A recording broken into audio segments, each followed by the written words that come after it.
नमस्कार, आप देख रहे हैं न्यूज इंडिया। आपके साथ मैं हूं निदा अहमद। बात होगी कोरोना के लगातार बढ़ते मामलों की और साथ ही साथ ओमिक्रॉन के मामलों में जिस तेजी के साथ इजाफा हो रहा है वो आंकड़े भी डरा रहे हैं। और इसी पर मेहमानों का पैनल हमारे साथ जुड़ेगा और देश में लगातार जिस तरीके से कोरोना के मामले बढ़ रहे हैं उन्हें लेकर बातचीत करेंगे कि कौन कौन से जरूरी एहतियाती कदम उठाने की जरूरत है। डॉक्टर्स का पैनल जुड़ेगा, साथ ही साथ जगह जगह से मेरे सहयोगी भी मौजूद रहेंगे जो राज्यों का हाल बताएंगे। तो देश में लगातार बढ़ रहे कोरोना के मामले, देश में 24 घंटे का अगर मैं बात करूं तो 24 घंटे में 1,79,723 केस अभी तक सामने आ चुके हैं और 24 घंटे में 40,569 कोरोना मरीज ठीक भी हुए हैं। तो राहत भरी खबर भी इस बीच है कि ऐसा नहीं है कि सिर्फ बीमारी ही पैर पसार रही है, मरीज ठीक भी हो रहे हैं। देश में 24 घंटे में कोरोना से 140 लोगों की मौत हो चुकी है और साथ ही देश में सक्रिय मामले जो है वो 7.5 लाख के करीब पहुंच चुके हैं। तो लगातार आपको हम आगाह कर रहे हैं, आपको हम समझा रहे हैं कि कैसे मामलों में इजाफा जो है वो होता चला जा रहा है। देश में 24 घंटे का ये आंकड़ा है जहां 1,79,000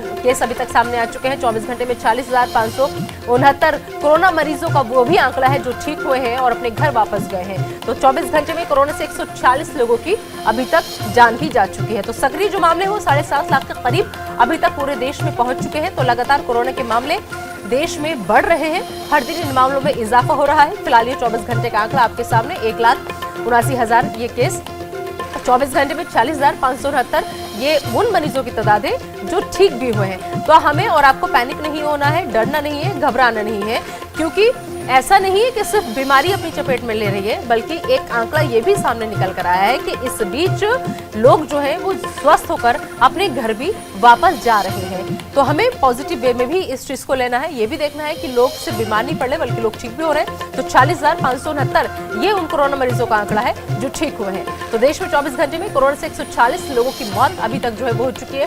कोरोना 1.5 लाख को पार कर गया है। जिंदगी पर इस वक्त सबके भारी ये महामारी।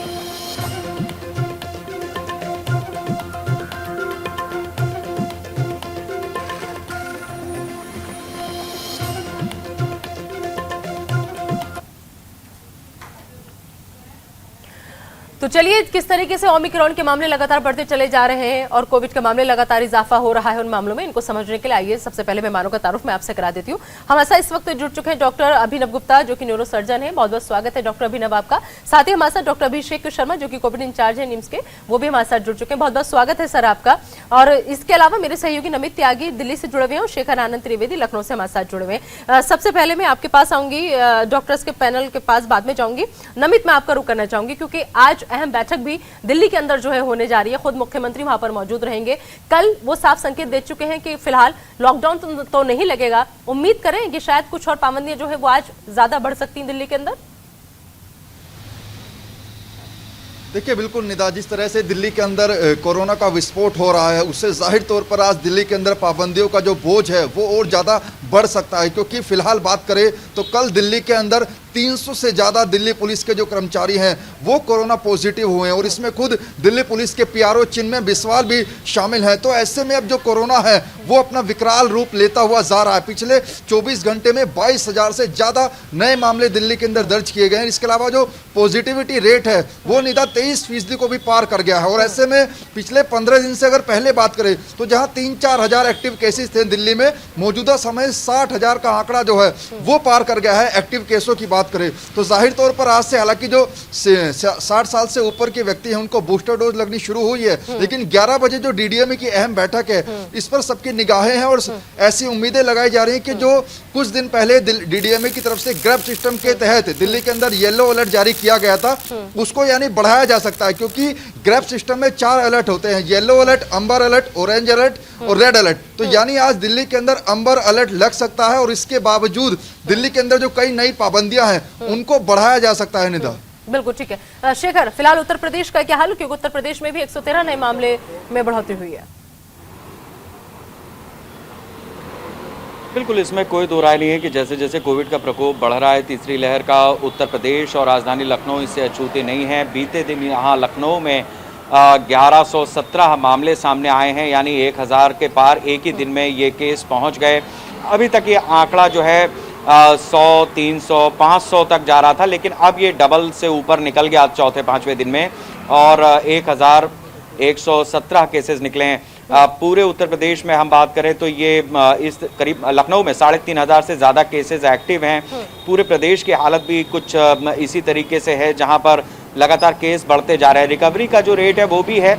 लखनऊ में अगर हम बात करें तो बीते दिन 35 लोग ठीक भी हुए हैं, अपने घर को गए हैं। लेकिन जो खतरा है वो बरकरार है। मैं इस समय लखनऊ में जो वैक्सीनेशन का काम है वो देखिए आप सेंटर्स पर चल रहा है, सिविल अस्पताल पे हूँ और लोग बड़ी संख्या में यहाँ पर पहुँच रहे हैं। ख़ासतौर से बच्चों को लेकर के सुबह सवेरे यहाँ पर लोग आते हैं। जो 15 से 18 के बीच में वैक्सीन लगने का सिलसिला शुरू हुआ है, उसको लेकर पेरेंट्स काफ़ी जागरूक हैं।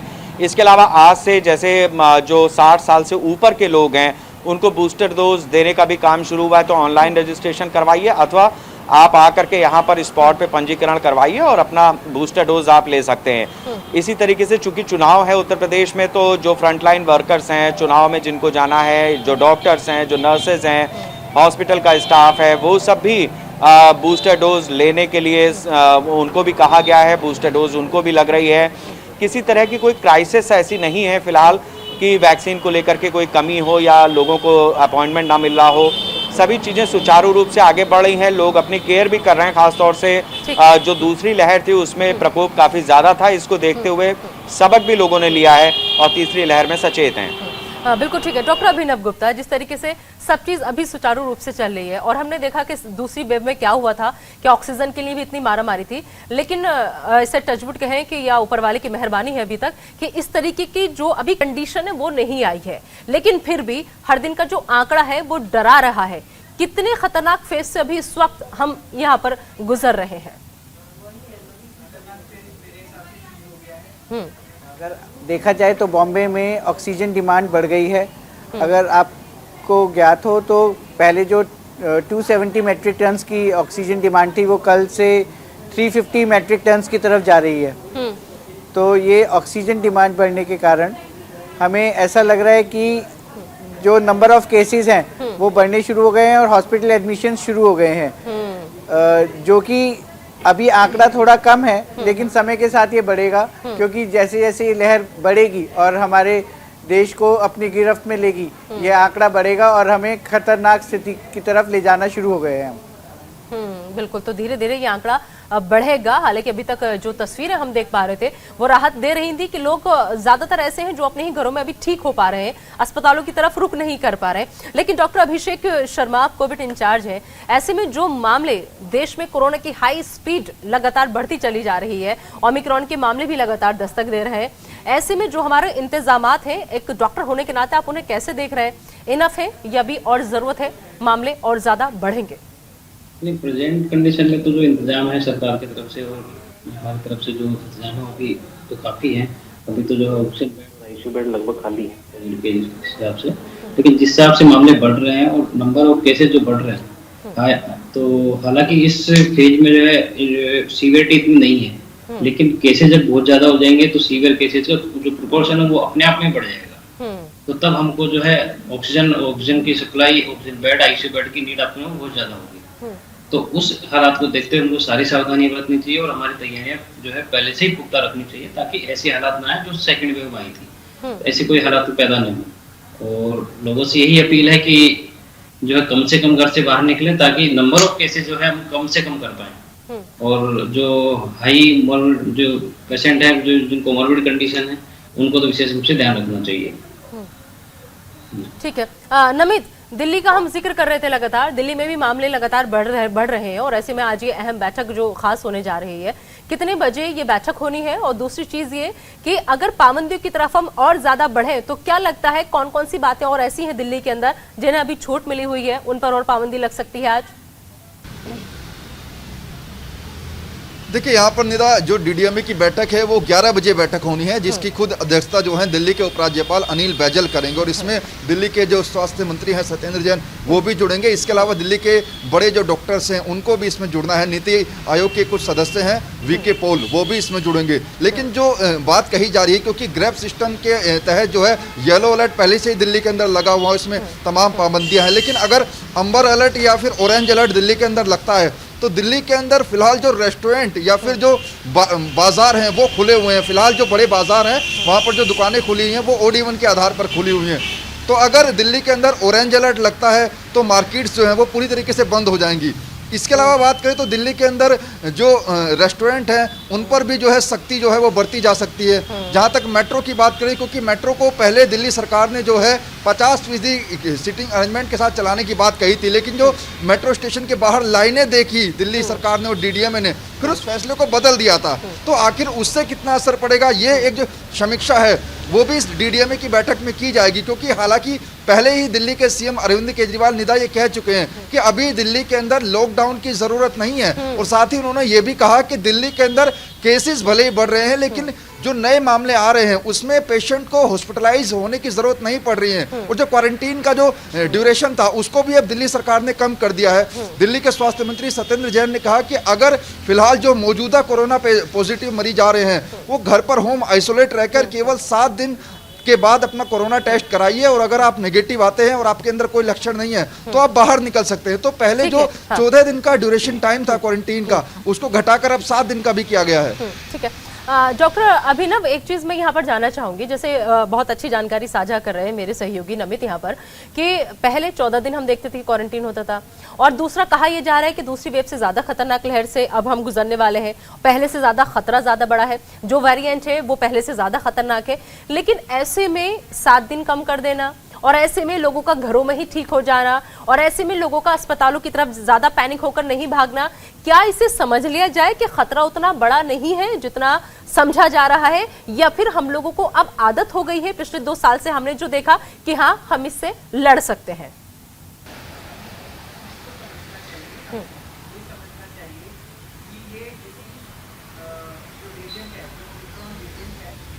अंदर जो इन्फेक्शन है और जो उसकी एंटीबॉडीज जो एक्ट करती हैं वो हमारी लंग्स पर ज़्यादा एक्ट नहीं करती हैं, और वो ज़्यादातर हमारे अपर रेस्पिरेटरी ट्रैक्ट मतलब कि गर्दन तक के लेवल पर ही ज़्यादा एक्शन होता है उनका। तो इसलिए ये जो हमारे को सिम्टम्स आते हैं वो अपर रेस्पिरेटरी ट्रैक्ट के ही आते हैं। तो हमें गला खराब होना तक ही हम सीमित रह पा रहे हैं। इस स्थिति में जब डिसीज़ का लंबे समय तक हमारी बॉडी में नहीं रहती तो आइसोलेशन टाइम को हम कम कर सकते हैं, उसके फैलने की क्षमता को हम घटा सकते हैं अगर आइसोलेट हो जाते हैं। और अगर आइसोलेशन टाइम हमारा कम है तो उसी से हमारा काम बन जाता है। तो इसलिए हम आइसोलेशन टाइम तो इस डिसीज़ की भयावहता को देखते हुए कम कर सकते हैं। दूसरा पॉइंट है कि अगर इनमें से कितने लोगों को ज़्यादा खराब बीमारी होगी, उस बीमारी को देखने के लिए हमें ये देखना है कि जैसे अभी 1% लोगों को ही हॉस्पिटल तक पहुंचने की या हॉस्पिटल में एडमिट होने की ज़रूरत पड़ रही है। तो अगर हम क्वारंटाइन हो जाते हैं या आइसोलेट हो जाते हैं तो वो हम जो फैलने की क्षमता है उसे रोक देते हैं। जब फैलने की क्षमता रुकती है तो जो ज़्यादा गंभीर रूप से बीमार होने वाले मरीज हैं वो भी कम रहेंगे और हम इसकी रफ्तार को रोक सकेंगे। तो ये सारा जो हम कार्य कर रहे हैं वो इसकी रफ्तार रोकने के लिए कर रहे हैं। ऐसा नहीं है कि हम सबको इन्फेक्ट होने से रोक पाएंगे। ठीक है डॉक्टर अभिषेक शर्मा, ये कितना कारगर उपाय है कि अगर लग रहा है, क्योंकि देखिए इस वक्त आज के टाइम में ठंड भी बहुत ज़्यादा है, मौसम का मिजाज भी पल पल बदल रहा है, कभी बारिश हो रही है, कभी ठंड में और ज़्यादा इजाफा हो रहा है। तो ऐसे में कई बार है कि लोगों को मामूली ठंड भी लग रही है, ठंड की वजह से भी फीवर हो रहा है, उसकी वजह से भी गला दुख रहा है, बैठ रहा है, खांसी हो रही है। तो ये पहचान कैसे होगी कि आप उसकी चपेट में आए हैं ओमिक्रॉन की या कोविड की, या फिर आपको नॉर्मल ये मौसमी बुखार है? इसकी हम कैसे कोई अलग पहचान इसकी, ताकि उसी हिसाब से अलर्ट रह सके इंसान? तो अभी जो सिम्टम आ रहे हैं कोविड में वो जो है खांसी है, गले में दर्द है, हेडेक है, बॉडी एक इसमें काफी होता है, हाथ पैरों में दर्द होता है, और फीवर जो है हाई ग्रेड आता है, और सर्दी लग के फीवर आता है इसमें, और वो 1-2 डेज तक हाई ग्रेड फीवर रहता है। तो इन सिम्टम और हेडेक रहता है पेशेंट को। तो इन सिम्टम्स के बेस पे हम मान सकते हैं कि अगर ऐसे किसी भी सिम्टम है किसी को, तो उसको सलाह यही है कि वो अपना कोविड टेस्ट जरूर करवा ले और अपने आप को जो है सेल्फ आइसोलेट कर ले घर में, ताकि घर के और मेंबर जो है वो उसकी चपेट में ना आए, ताकि हम जो इसकी रफ्तार है वो कम कर पाए, और जो है नंबर ऑफ केसेज जो एक साथ बढ़ सकते हैं उनको हम जो है कम कर पाए। तो ये सिम्टम जैसे ही आते हैं तो आपको कोविड का टेस्ट करवाना है और सेल्फ आइसोलेट करना है, ताकि हम जो है इसको रोक पाए जल्दी से जल्दी। कितने दिन तक इंतजार करना है? अगर किसी को नॉर्मल फीवर हो रहा है तो कितने दिन, मतलब 2 दिन या आफ्टर 3 डेज, कितने दिन वेट के बाद कोविड टेस्ट कराना है या तुरंत करा लेना चाहिए? नहीं, क्योंकि लोगों में ये कोविड कंफ्यूजन रहता टेस्ट है। सिम्टम अगर आ रहे हैं तो जो है तुरंत ही आपको टेस्ट करवाना है, क्योंकि कोविड टेस्ट अगर पॉजिटिव तब आ जाएगा जब सिम्टम आ गए हैं, तो आपको कोविड टेस्ट पॉजिटिव आना ही आना है अगर कोविड है तो। और अगर आपके सिम्टम 3 दिन मतलब एसिम्टोमेटिक हो जाते हो तो एसिम्टोमेटिक होने के 3 दिन बाद जो है आप जो है अपने आप को घर के अंदर वापस आ सकते हो, आइसोलेशन खत्म कर सकते हो। ठीक है, गुड। तो अगर ये सिम्टम्स किसी के अंदर है तो बहुत अच्छी जानकारी डॉक्टर अभिषेक शर्मा यहाँ पर साझा कर रहे हैं कि अगर आपको लग रहा है, आपको ऐसा महसूस हो रहा है, तो आजकल क्या होता है ना, बहुत से लोग हॉस्पिटल्स नहीं जाना चाहते, खुद ही घर में डॉक्टर्स बन जाते हैं, लेकिन ऐसा नहीं करना है। आपको सबसे पहले डॉक्टर के टच में आना है, उनको अपनी कंडीशन बतानी है, उसके बाद में जरूरत पड़ती है अगर आपको, तो आपको टेस्ट जरूर कराना ताकि उसी हिसाब से आपका इलाज हो सके। शेखर का मैं रुक करना चाहूंगी।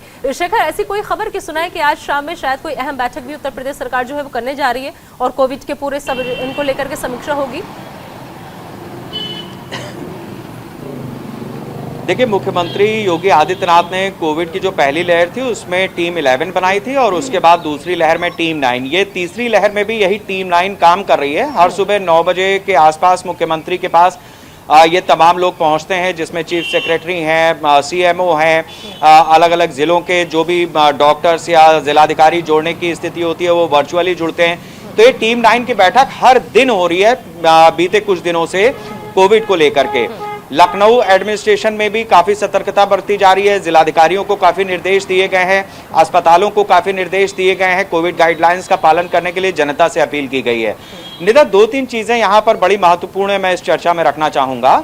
एक तो ये है कि देखिए, जब कोई बुरी चीज़ होती है तो उसके साथ साथ कुछ अच्छे प्रभाव भी आते हैं। अच्छी चीज़ ये हुई है कि कोविड के दौर में हमारे सरकारी अस्पतालों की स्थिति पहले से कहीं ज्यादा बेहतर हुई है। वो किसी भी राज्य के सरकारी अस्पताल हो सकते हैं। अगर मैं उत्तर प्रदेश की बात करूं तो यहाँ पर जिस तरीके की व्यवस्थाएं ध्वस्त हुआ करती थी, आज आप किसी भी जिले में चले जाइए तो पहले से काफी बेटर है। मतलब अगर पहले हम एक अस्पताल का बोर्ड लगा होता था, केवल अंदर डॉक्टर नहीं है, स्टाफ नहीं है, वगैरह वगैरह, तो आज वहाँ स्टाफ भी है, अस्पतालों में साफ सफाई भी है।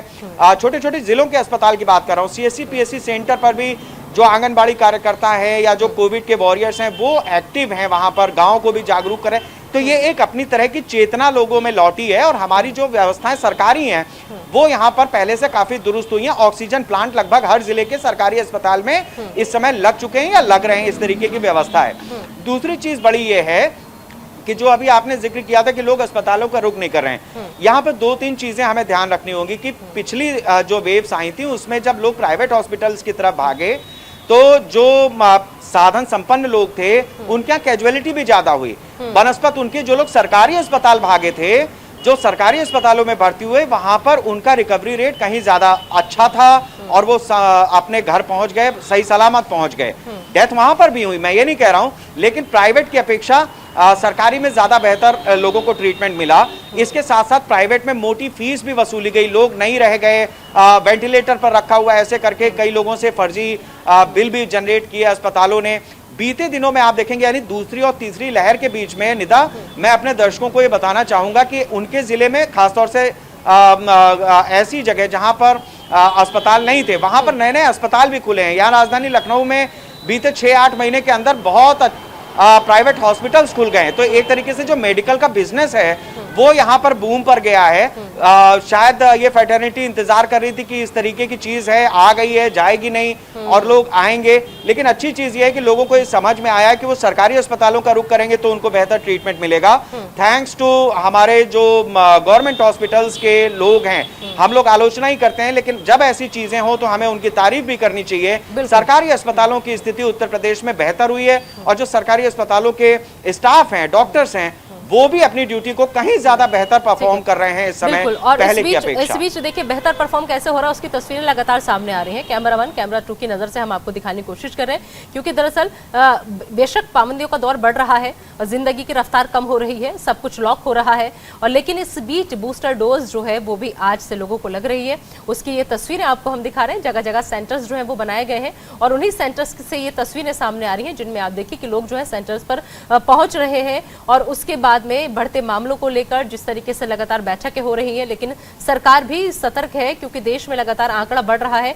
और अब देखिए बूस्टर डोज की जो है वो आज यहाँ पर दी जा रही है। बहुत कारगर ये डोज मानी जा रही है और ऐसे में तमाम बुजुर्ग और बच्चे बूढ़े सब लोग पहुंच रहे हैं क्योंकि बच्चों का वैक्सीनेशन भी चल रहा है। और 2 तस्वीरें फिलहाल डॉक्टर अभिनव को मैं चाहूंगी कि अब चर्चा में लेकर। डॉक्टर अभिनव, जिस तरीके से बूस्टर डोज, पहले ये सब कुछ एक सपना सा लगता था कि कैसे होगा और कैसे मुमकिन हो पाएगा, इतनी करोड़ की आबादी है, इतनी बड़ी आबादी है, कैसे मुमकिन हो पाएगा कि घर घर जाकर के टीकाकरण हो, सब कुछ हो। लेकिन अब सब कुछ जो तस्वीरें आती हैं देखकर अच्छा लगता है कि हमारे स्वास्थ्य महकमे ने, बेशक हमारे लिए बहुत बड़ी चुनौती थी ये, लेकिन हम उसे पार कर पा रहे हैं। डॉक्टर अभिनव गुप्ता, वैक्सीनेशन का प्रोग्राम इंडिया में बहुत ही अच्छे से लागू हुआ है। अगर हम देखें तो सारी इंडस्ट्री और सारे सरकार ने हमारा बहुत अच्छे से साथ दिया है, जिससे कि जो हमारी प्रोडक्शन कैपेबिलिटी 1 साल पहले अगर हम देखें तो 2 करोड़ वायल्स की थी, वो आज करीब 30 करोड़ वायल्स की हम हमारे देश में, मतलब 30 करोड़ डोजेस को हम बना पा रहे हैं पर मंथ, और इसलिए वो पूरे देश को सप्लाई की जा पा रही है। दोनों ही कारणों से अच्छे से लोगों ने इसको एक्सेप्ट भी किया है और वैक्सीनेशन की वजह से हमारा जो बीच का कुछ टाइम निकला है वो अच्छे से निकला है। आगे का टाइम भी और अच्छे से निकले और लोगों को कम संक्रमण हो और ज़्यादा बीमारी ना फैले, या ज़्यादा लोग जो कोमॉर्बिडिटीज़ के साथ हैं उनको और ज़्यादा ना हो। इसके लिए ये ज़रूरी है कि जिनके 3 महीने हो चुके हैं वो अपनी बूस्टर डोज लें। बूस्टर डोज लेने से जो एंटीबॉडीज़ हैं वो दोबारा से सक्रिय हो जाती हैं और उनकी मात्रा बढ़ जाती है, क्योंकि वो फिर से वायरस के एंटीजन को एक्सपोज हो जाते हैं और इसकी वजह से वो आने वाले समय में संक्रमण के अच्छे से लड़ सकेंगे। मतलब दोनों डोज के, अगर किसी ने दोनों डोज ले ली है, वैक्सीनेटेड है वो फुली तरीके से, तो उसके बाद 3 महीने का गैप जरूरी है बूस्टर डोज के लिए? बूस्टर डोज तो लेनी ही गैप के बाद चाहिए। बूस्टर का काम ही तब करेगी, वो हमारी इम्यूनिटी को बढ़ाएगी तभी जब पहले वाली इम्यूनिटी कम हो चुकी होगी। ये नहीं है कि हमारे को एकदम से बूस्टर डोज ले लेनी है। अगर किसी को समय हो गया है 6 महीना या इससे ज्यादा लिए हुए, तभी उसको बूस्टर डोज की तरफ जाना चाहिए। ओके, आपने बहुत अच्छी जानकारी साझा की यहाँ पर। नमित शायद कुछ कहना चाह रहे हैं। जी नमित। देखिए, ये केंद्रीय स्वास्थ्य मंत्रालय की तरफ से निदा 9 महीने का वक्त दिया गया है, यानी कि 39 सप्ताह के बाद ही आप बूस्टर डोज लगवा सकते हैं। यानी कि अगर आपने दूसरी डोज लगवाई है और अगर आपको बूस्टर डोज लगवानी है तो उसका जो ड्यूरेशन गैप है वो केंद्रीय स्वास्थ्य मंत्रालय की तरफ से 9 महीने यानी कि 39 सप्ताह का रखा गया है। जी डॉक्टर अभिनव, क्या कंफ्यूजन है? हाँ जी, क्या कंफ्यूजन है? 3 महीने की 9 महीने? 9 महीने होना चाहिए वो। मतलब और कई जगह पे बीच में खबर आई थी कि 90 दिन के बाद भी लगवा सकते हैं। कि अभी हम लोग को पड़ गया था। बूस्टर डोज लग रही उनकी बात सुनते जरा। कोरोना का तीसरा लहर भी आ गया था। जी हाँ, जी हाँ बाबू, ठीक। क्या नाम हुआ आपका? विद्यावती देवी। कितना उम्र हो गया आपका? 75 साल। अभी बूस्टर डोज ले रहे हैं, कोरोना की नई लहर भी आ गई है, तो खुशी की बात? बहुत खुशी की बात है। इसी से तो मैं आज जैसे ही मैसेज आया मैं लेने आ गई। बहुत अच्छी बात है। बूस्टर डोज लिया? यस। कोविडशील्ड का या फिर कोविशील्ड का? कोविडशील्ड की। क्या नाम है आपका? किरण अग्रवाल। 60 प्लस है? Yes, 70 plus. वाकई में ये जो तस्वीरें आती हैं ये हौसला देती हैं और जीने का जज्बा भी देती हैं। और डॉक्टर अभिषेक शर्मा, जिस तरीके से एक अलग ही बहुत से लोगों ने राजनीति करने की कोशिश की पूरे सिस्टम पर, वैक्सीनेशन को लेकर, डोजेस को लेकर, टीकाकरण को लेकर, लेकिन जब ऐसी तस्वीरें सामने आती हैं कि 70 साल से एबव उनकी एज हो चुकी है और वो लोग खुशी खुशी जाते हैं, टीकाकरण कराते हैं, डोज लेते हैं, तो नहीं लगता कि हौसला मिलता है कि हमें किसी भी अफवाह में नहीं पड़ना है, बल्कि जो सरकार हमारे लिए बेहतर कर रही है उसे हमें फॉलो करना है और इस बीमारी से बचना है। कितना अच्छा मैसेज है इन बुजुर्गों की तरफ से। लोग हैं जो सेल्फ इनके अंदर जो चेतना रहती है लोगों के अंदर, तो ये जो लोग हैं 70 प्लस जो वैक्सीनेशन भी करवा रहे हैं, तो ये लोगों के लिए एक अच्छा मैसेज जा रहा है, क्योंकि इतनी एज पे और जो है लोगों के इतनी जागरूकता पैदा हुई है, क्योंकि इतनी अफवाहों के बावजूद भी लोग वैक्सीनेशन कर रहे हैं। इंडिया में जो रिकॉर्ड वैक्सीनेशन हुआ है, मोर देन 70% पॉपुलेशन हमारी वैक्सीनेट हुई है। और अब तो बच्चे 16 to 18 ईयर्स, जो 15 to 18 ईयर्स है, वो बच्चे भी वैक्सीनेट हो रहे हैं। तो मोस्ट लाइकली अब हमारे जो है अगले 2 से 3 महीने में हमारी 90% तक पॉपुलेशन है वो कवर हो जाएगी। और जैसे कि आज से जो है आपका बूस्टर डोज भी स्टार्ट हुआ है। और बूस्टर डोज में क्या रहता है कि इसमें शुरू के 9 मंथ तक हम मान के चलते हैं कि 9 मंथ तक जो आपकी सेकंड डोज जो लगी है उसकी मेमोरी रहती है, उसके एंटीबॉडीज रहते हैं। उसके बाद जैसे एंटीबॉडी टाइटर आपका कम होने लगता है तो आपको बूस्टर डोज की जरूरत पड़ती है। तो बूस्टर डोज जैसे ही लेंगे आपके एंटीबॉडी टाइटर वापस जो है आप जो पीक पे चले जाएंगे, वापस से जो एंटीबॉडी है वो बढ़ जाएगी, ताकि आपका सीवियरिटी जो है डिजीज का वो इतना नहीं रहेगा। तो मेरी भी लोगों से अपील है, निम्सो हॉस्पिटल की तरफ से हमारी अपील है कि जो है बूस्टर डोज ज्यादा से ज्यादा लोग लगवाएं और उसमें कोई हिचकिचाहट नहीं रखें, कोई डर की वो नहीं रखें। तो देश में कोरोना की हाई स्पीड लगातार बरकरार है। 1 जनवरी को 27,553 केस सामने आते हैं। 2 जनवरी को ये आंकड़ा बढ़कर 33,750 हो जाता है। 3 जनवरी आते आते 37,359 और 4 जनवरी 58,097। धीरे धीरे जैसे जैसे तारीख बढ़ती गई आंकड़े में भी इजाफा होता चला गया, आंकड़ा भी बढ़ता चला गया और आज मौजूदा वक्त में अगर हम बात करें तो 1,59,632 से ज्यादा ऊपर का ये केस का आंकड़ा जो है वो पहुंच चुका है। लेकिन ऐसे में आप लोगों को जरा भी पैनिक नहीं होना है, डरना नहीं है, घबराना नहीं है, क्योंकि आपका अपना चैनल न्यूज इंडिया इसीलिए खास शो लेकर आता है, डॉक्टर्स का पैनल लेकर आता है, ताकि अगर आपके मन में भी कोई ऐसा सवाल है तो आप हमें मेल करके पूछ सकते हैं, आपको उसका जवाब मिलेगा। अगर कोई कंफ्यूजन है वो भी आप हमसे पूछ सकते हैं। डॉक्टर्स हमारे साथ लगातार मौजूद रहेंगे। तो कोरोना की पहली लहर की रफ्तार जो है वो लगातार जिस तरीके से उसने हमें डराया 21 मई 2020 को, वो दिन आज का दिन है कि हम अभी भी उसी माहौल में जी रहे हैं। लेकिन अच्छी बात यह है कि लोग जागरूक हैं और हमारा जो स्वास्थ्य महकमा है वो इतने हिसाब से सारी चीजों को लेकर चल रहा है। जो सरकार है, राज्य सरकार की बात करें, केंद्र सरकार की बात करें, हर कोई अपनी जिम्मेदारी को बाखूबी समझ रहा है कि ऐसे वक्त में, इन बुरे हालातों में अपने देश को हमें बाहर निकालना है और हर देशवासी को सुरक्षित महसूस कराना है। वक्त पर उन्हें इलाज देना है, डोज देनी है, टीकाकरण करवाना है। मेहमानों का पैनल हमारे साथ लगातार बना हुआ है, आइए उनका रुख कर लेते हैं। डॉक्टर अभिनव गुप्ता लगातार हमारे साथ बने हुए, डॉक्टर अभिषेक शर्मा और मेरे सहयोगी नमित और शेखर लगातार हमारे साथ जुड़े हुए हैं। डॉक्टर अभिनव गुप्ता, मैं आपका एक बार रुख करना चाहूंगी और आपसे एक चीज समझना चाहूंगी। जिस तरीके से कोरोना की जब पहली लहर आई उसकी रफ्तार हमने देखी, वो दिन था 21 मई और 2020। वो तारीख कोई नहीं भूला है जब 23 तारीख को फिर सब कुछ बंद हो गया था, सब कुछ था और बहुत बुरे आलम हो गए थे। मार्च में सब कुछ बंद हुआ, मई आते आते एकदम पीक पर सारे मामले पहुंच गए।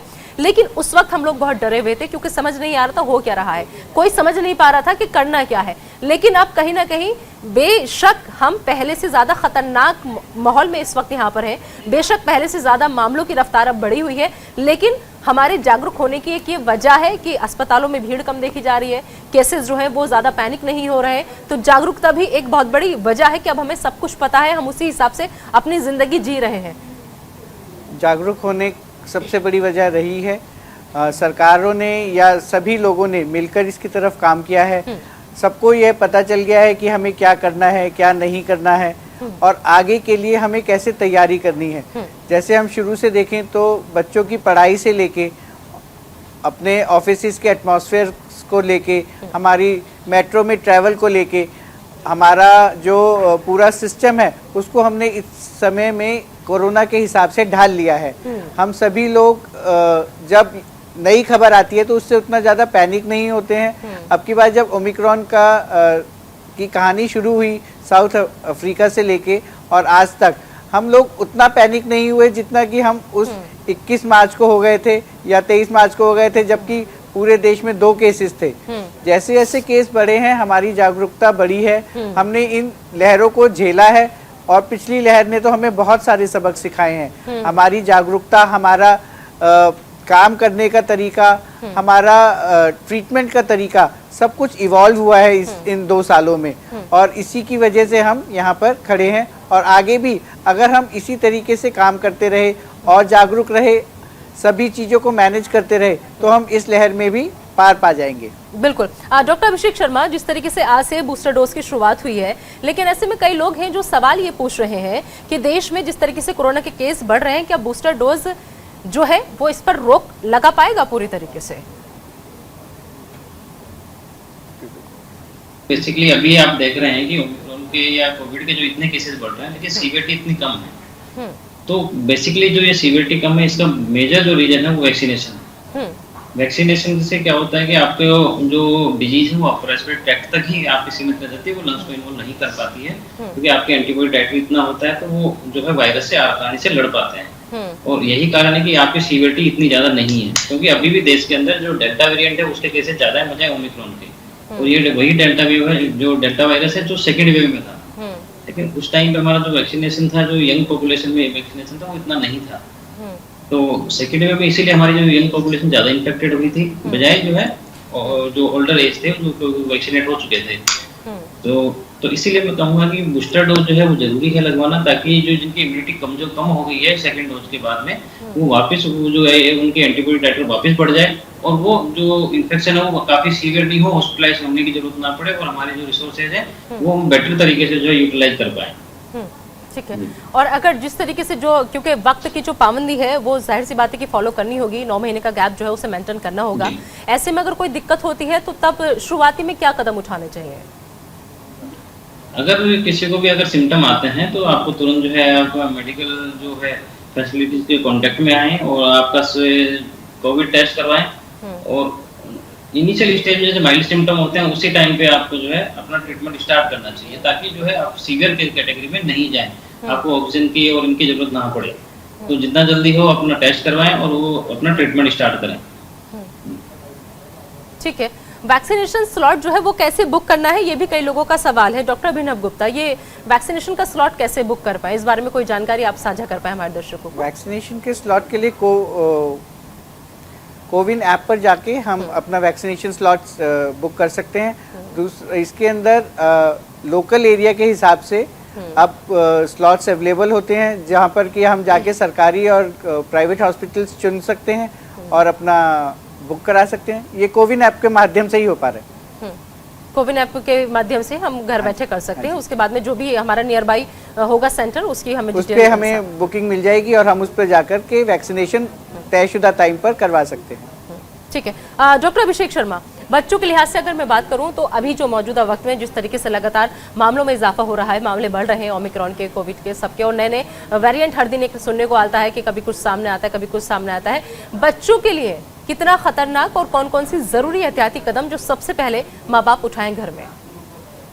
बच्चों के लिए सबसे एहतियाती तो जैसे गवर्नमेंट की तरफ से हो रहा है कि स्कूलों को जो बंद किया गया है, ताकि बच्चे क्या इतनी सावधानी नहीं रख पाते, इतना मास्क का यूज करना है, जो बच्चे इतना नहीं समझ पाते हैं। लेकिन मदर फादर की तरफ से मैं यही चाहूँगा कि अगर घर में किसी को सिम्टम आते हैं तो कम से कम बच्चों को अलग रखें, क्योंकि उनका वैक्सीनेशन अभी नहीं हुआ।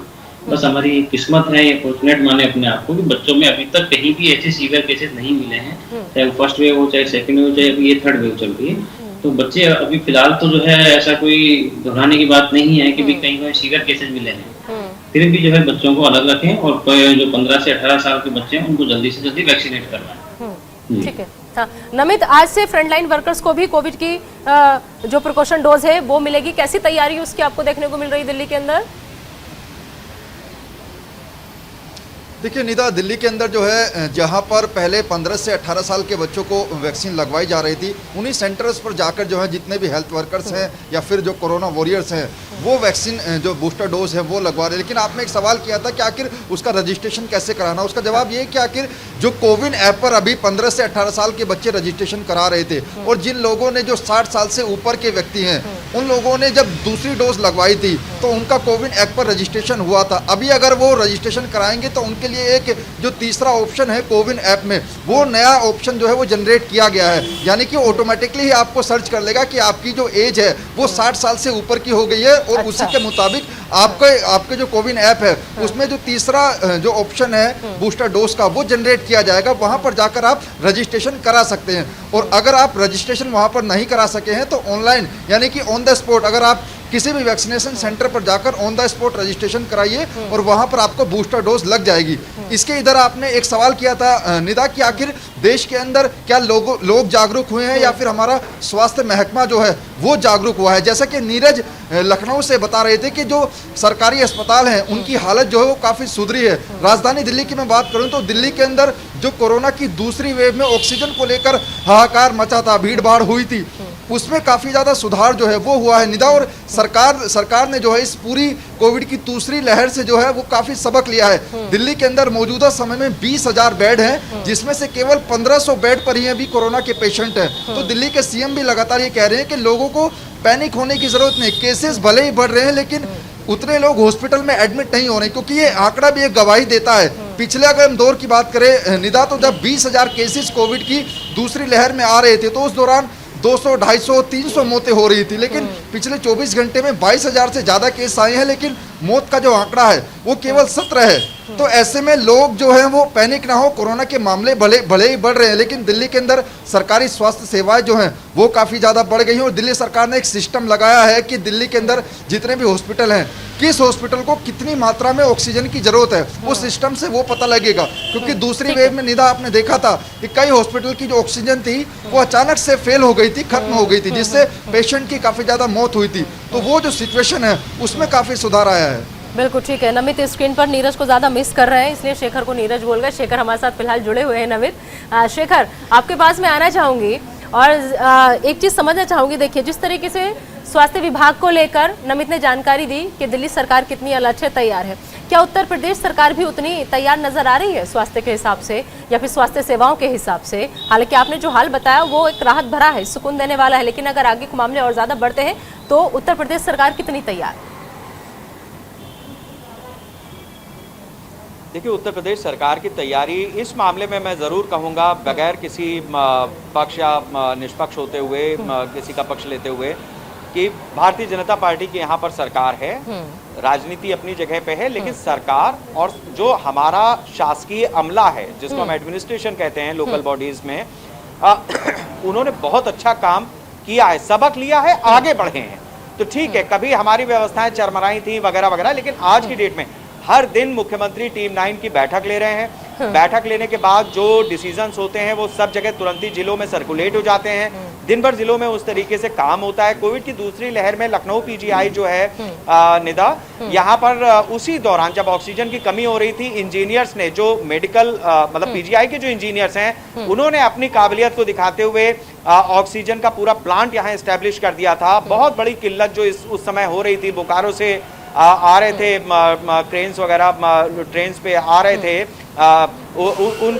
उनकी सहूलियत हुई थी। यहाँ पर चूंकि लोकल ऑक्सीजन प्लांट से ऑक्सीजन मिलने लगी, इसलिए मरीजों की जान बची। और इस बार तीसरी लहर में भी ये चीजें हैं। एक चीज मैं जरूर कहना चाहूंगा, थोड़ा सा हम इसको ब्रीफ कर देते हैं। बार बार ये बात आ रही है ना कि बूस्टर डोज हमें कब लेनी चाहिए।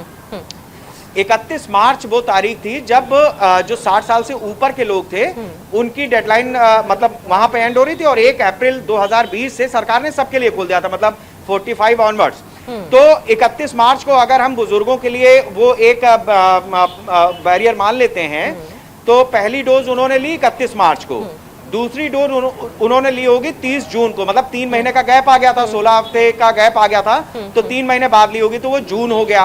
अब जून से अगर वो जोड़ेंगे और 9 महीने जोड़ेंगे तो वो आएगा मार्च 2022। यानी अभी जनवरी चल रहा है, 1-1.5 महीने के बाद उनको बूस्टर डोज लेनी है। तो कोई क्राइसिस नहीं है, कोई पैनिक नहीं है।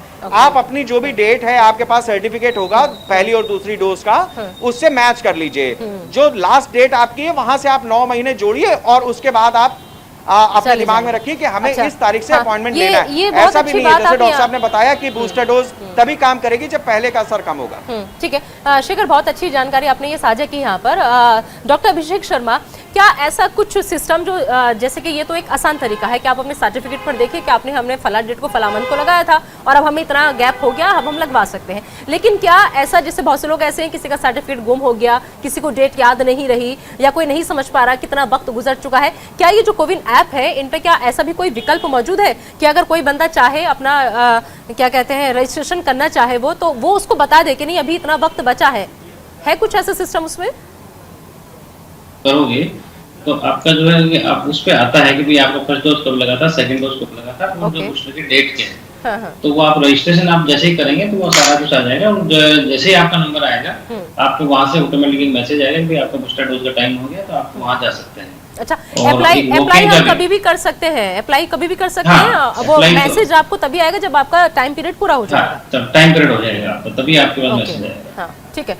डॉक्टर अभिनव गुप्ता, अगर मौजूदा हालात जो अभी हमारे हैं, हम लोग देख रहे हैं, ऐसे में अब दिल्ली सरकार की अगर मैं बात करूं तो दिल्ली सरकार फिर से आज कुछ जरूरी और ज्यादा पाबंदियां जो है लगाने जा रही है। क्या महज पाबंदियां ही एक रास्ता बचा है हमारे पास, या फिर अभी हम उस कंडीशन में नहीं है कि बिना पाबंदियों के भी अगर हम अपनी एहतियात बरतेंगे तो शायद हर पाबंदी से बचा जा सकता है? नहीं, पाबंदियां तो मेरे हिसाब से लगानी पड़ेंगी थोड़ी सी, क्योंकि अगर हमें सारा एम यही है कि हम इस वेव को स्लो कर सके। और जितने हम लोग हैं, हम पूरी कोशिश करने के बावजूद हमारी भीड़ बढ़ जाती है। सड़कों पर गाड़ियां, सड़कों पर मेट्रो में भीड़, अगर सारे ऑफिसेज खुलेंगे, सब जगह पर लोग जाएंगे, सब लोगों को सब लोग अगर घर से बाहर निकलते हैं तो फिर वेव का एकदम से बहुत सर्ज होगा। तो इसलिए हमारे लिए ये जरूरी है कि कुछ पाबंदियां सरकार की तरफ से हो, कुछ सेल्फ इम्पोज हो, सब मिलकर के अगर हम काम करेंगे तभी हम इसकी वेव को स्लो कर पाएंगे। ठीक है नमित, ऐसे में कई दिल्ली वासी ये भी सोच रहे हैं कि क्या दिल्ली में रेड अलर्ट जो है वो एक्टिव होगा? इस बारे में कोई जानकारी कि जो मौजूदा हालात है उनको देखते हुए? क्योंकि आज 11 बजे की जो डीडीएमए की बैठक है निदा, उसमें खुद दिल्ली के सीएम भी वर्चुअल रूप से जुड़ेंगे। तो दिल्ली के सीएम ने कल ये कहा था कि दिल्ली के अंदर फिलहाल लॉकडाउन की जो आशंका है। नमित, यहाँ मैं रोकूंगी, योगी आदित्यनाथ कुछ कह रहे हैं, उनका रुख कर लेते हैं। क्या 20 दिन, 25 दिन, 1 महीना, कुछ लोगों को ज्यादा समय भी लगता था और उसमें मृत्यु दर भी बहुत ज्यादा थी। लेकिन इसमें थर्ड वेव में एक चीज और देखने को मिल रही है कि व्यक्ति 3 दिन अगर रेस्ट ले रहा है तो जो वायरल का एक सामान्य साइकिल होता है, 3 से 5 दिन के अंदर वह व्यक्ति स्वयं नेगेटिव हो जा रहा है और उसकी रिपोर्ट नेगेटिव हो जा रही है। तो यह एक व्यापक अंतर प्रदेश के अंदर हम सबको देखने को मिला है। अगर हम लखनऊ की ही बात करें तो लखनऊ में 4800 से ज्यादा एक्टिव केस हैं, यानी कोरोना के कुल जो मामले हैं प्रदेश या लखनऊ जनपद और महानगर के अंदर, उनकी संख्या 4800 से ज़्यादा है। लेकिन हॉस्पिटल में कुल 45 मामले हैं और ये 45 में भी ज़्यादातर मामले वह हैं जो पहले से किसी बीमारी से ग्रसित थे, हॉस्पिटलाइज थे। हॉस्पिटल में या जाते समय आते समय कोई इन्फेक्शन की चपेट में आए हैं, उनके कारण यह इन्फेक्शन उनमें है और हल्का है, कोविड का हल्का लक्षण उनमें देखने को मिला है। क्योंकि हम लोग हर एक पेशेंट की कोविड की जांच करवा रहे हैं। स्वाभाविक रूप से सतर्कता और सावधानी कोरोना की सबसे बड़े बचाव के उपाय हैं। और सतर्कता और सावधानी हम ये मान करके न चलें कि थर्ड वेव खतरनाक नहीं तो हम इसे सावधान न हो। हर एक व्यक्ति को, और खास तौर पर जो बुजुर्ग हैं, पहले से बीमार हैं, कमजोर हैं, बच्चे हैं, इनको हर हाल में इन्फेक्शन से बचाना होगा। बीमारी होती है, हम उसको हल्केपन से न लें। राज्य सरकार, पूरा प्रशासनिक तंत्र, हमारे हेल्थ वर्कर्स, कोरोना वॉरियर्स, हर एक व्यक्ति की जान बचाने के लिए पूरी प्रतिबद्धता के साथ कार्य कर रहे हैं। और हम इस बारे में कह सकते हैं कि जो अभियान चल रहा है, सभी 75 जनपदों में हमारे ICCC यानी इंटीग्रेटेड कोविड कंट्रोल सेंटर काम कर रहे हैं। सभी 75 जनपदों में हम लोग प्रतिदिन 2 लाख से लेकर 2.5 लाख तक टेस्ट कर रहे हैं। 72,000 हमारी निगरानी समितियां घर घर जाकर के स्क्रीनिंग का कार्य कर रही है और हर एक संदिग्ध व्यक्ति को कोविड की वैक्सीन, कोविड की मेडिसिन किट उपलब्ध करवा रहे हैं। उनका रैपिड रिस्पांस टीम से उनकी टेस्ट की कार्रवाई को संपन्न कर रहे हैं। और जिन लोगों ने अब तक वैक्सीन नहीं लिया है, उनकी सूची बना करके फिर ICCC के माध्यम से उन्हें वैक्सीन लगाने के लिए भी प्रेरित किया जा रहा है। मेरी सबसे अपील होगी कि सतर्कता और सावधानी के साथ हम घबराएं ना। कोरोना से भागने की नहीं, बल्कि इससे बचाव और सतर्कता की आवश्यकता है। दूसरा, बचाव का सर्वोत्तम उपाय है, एक, हम लोग सार्वजनिक स्थानों पर, भीड़भाड़ वाले स्थानों पर जाने से बचें। हम लोग इस बारे में ध्यान रखें कि शासन ने जो गाइडलाइन तय की है उसका पालन करें, लेकिन साथ साथ इस बात को ध्यान रखें कि मास्क, सार्वजनिक स्थानों पर अगर हमें किसी कार्य से जाना ही है तो मास्क को जरूर धारण करें। मास्क को धारण करने के साथ ही यह भी सुनिश्चित करें कि जिन्होंने कोरोना की डोज नहीं ली है वे कोरोना वैक्सीन जरूर ले लें। हम आभारी हैं प्रधानमंत्री मोदी जी के, जिन्होंने 15 से लेकर 15 वर्ष की आयु से ऊपर के प्रत्येक व्यक्ति को फ्री में वैक्सीन देना प्रारंभ किया और हर एक व्यक्ति में वैक्सीन वर्तमान में युद्ध स्तर पर वैक्सीनेशन की कार्रवाई चल रही है। पूरे देश के अंदर 150 करोड़ यानी 150 करोड़ लोगों ने अब तक कोरोना वैक्सीन की डोजेस ली हैं। और अगर मैं उत्तर प्रदेश की बात करूं, उत्तर प्रदेश में अब तक हम 21 करोड़ 38 लाख से अधिक कोरोना की डोजेस दे चुके हैं, जिसमें अगर हम लोग प्रदेश के अंदर देखें तो फर्स्ट डोज 13 करोड़ 47 लाख 29 हजार से अधिक लोगों ने ले ली है। दोनों डोजेज प्रदेश के अंदर 7 करोड़ 91 लाख 46 हजार से अधिक लोगों ने ले ली है। 15 वर्ष से ऊपर के बच्चों ने भी, 15 से 17 वर्ष की आयु के वर्ग के युवाओं ने भी बड़े पैमाने पर वैक्सीन की डोजेस ली हैं।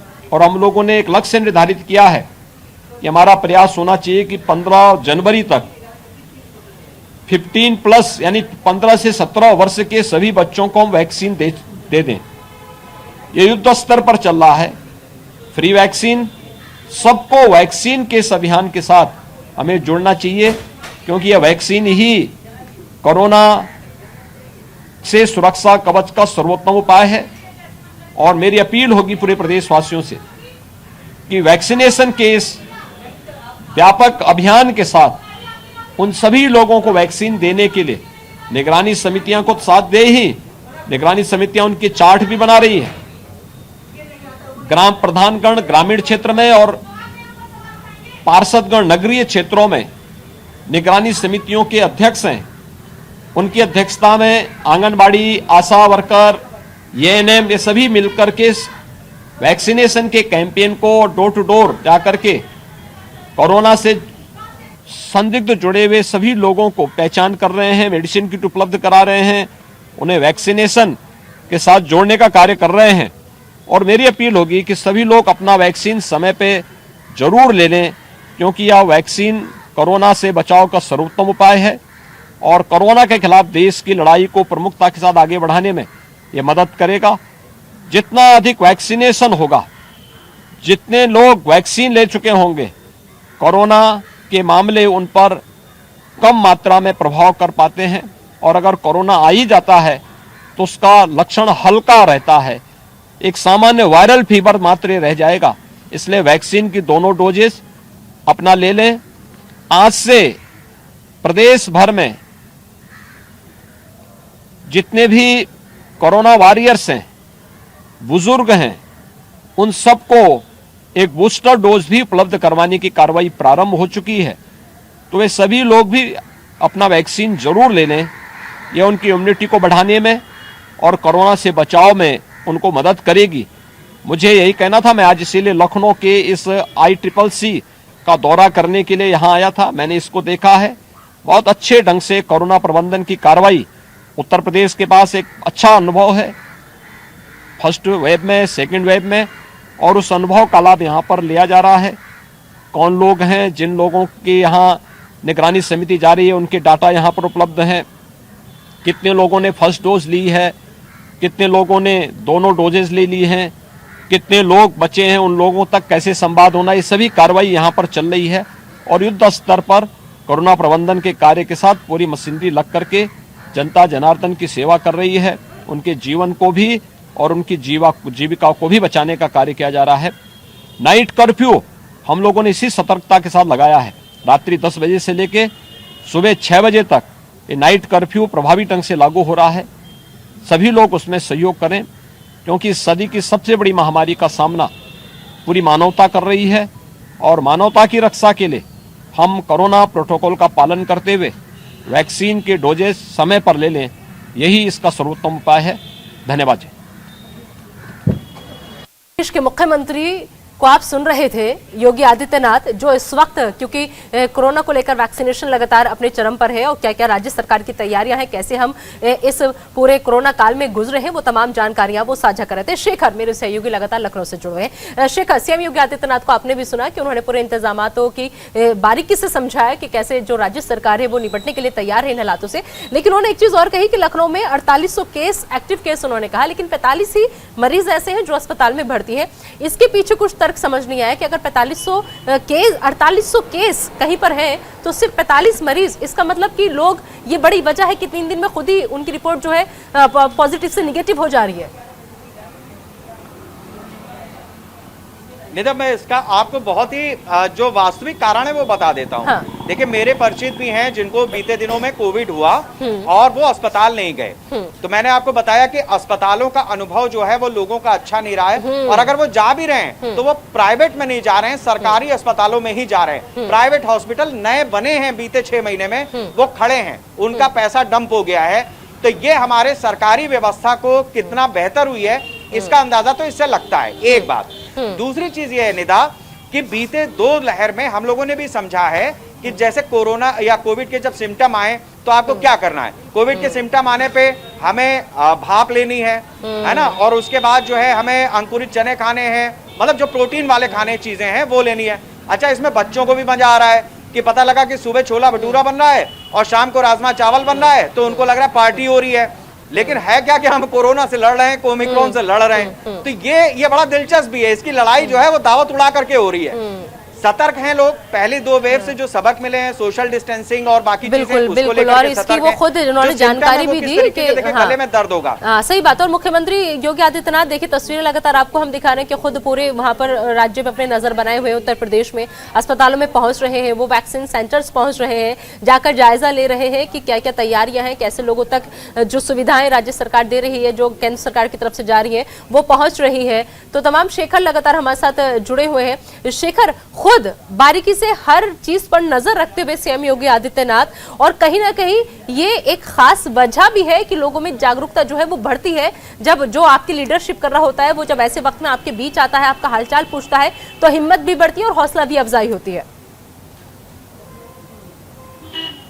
बिल्कुल निधा, और जब मुख्यमंत्री बोल रहे थे उन्होंने जो केसेस का आपने जिक्र कर ही लिया कि 4800 केसेस हैं और 45 केवल अस्पताल में, यानी बाकी सब घर पे ठीक हो रहे हैं, उनकी रिपोर्ट निगेटिव आ रही है। एक चीज ये हो गई।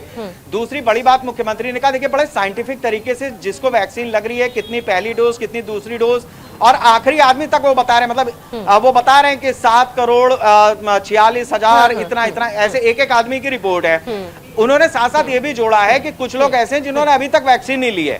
तो हम आपको ये बता दें निधा कि उत्तर प्रदेश में इस कोविड के दौर में सबसे गैर जिम्मेदारी का काम अगर किसी ने किया तो कहते हुए अच्छा नहीं लगता, लेकिन अखिलेश यादव ने किया। अखिलेश यादव ने ये सार्वजनिक रूप से बयान दिया कि हम जो है जब समाजवादी पार्टी की सरकार लगेगी तब समाजवादी वैक्सीन लगवाएंगे, ये बीजेपी की वैक्सीन है।